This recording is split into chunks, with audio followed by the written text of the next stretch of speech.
Penyebaran virus corona menjadi perhatian pemerintah di seluruh wilayah di tanah air. Bahkan sebagian besar rumah sakit rujukan saat ini sudah mulai mempersiapkan penanganan bagi pasien suspek corona. Salah satunya di Rumah Sakit Dr. Sobirin Musirawas yang telah mempersiapkan ruang isolasi dan tim khusus untuk pasien suspek virus corona. Nantinya pasien yang datang ke rumah sakit akan masuk melalui IGD. Pihak rumah sakit sudah menyiapkan ruang isolasi yang dilengkapi dengan alat pelindung diri atau APD dan persyaratan ruang sesuai dengan standar ruang isolasi. Kemudian pasien dibawa ke ruang isolasi di ruangan anggrek. Di ruangan tersebut terdapat 4 tempat tidur, ruangan anterum yang di dalamnya dilengkapi dengan alat pelindung diri atau APD, terdiri dari masker, baju, sepatu boot, kacamata, topi, dan lain-lain bagi petugas.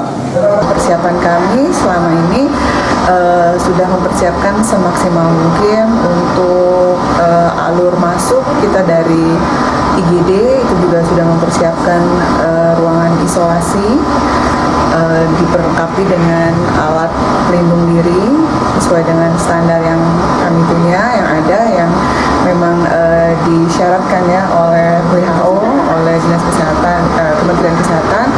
Kemudian dari IGD pasien kita bawa ke ruangan isolasi yang ada di ruangan anggrek.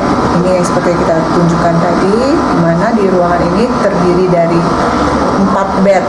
Meski begitu, untuk pemeriksaan sampel pihak rumah sakit belum bisa melakukan sendiri sehingga harus dikirimkan ke Laboratorium Kesehatan Daerah di Palembang. Termasuk juga belum ada dokter spesialis paru sehingga pasien nantinya akan ditangani oleh dokter penyakit dalam. Masuk di ruang isolasi di sini. Tim Liputan Silampari TV.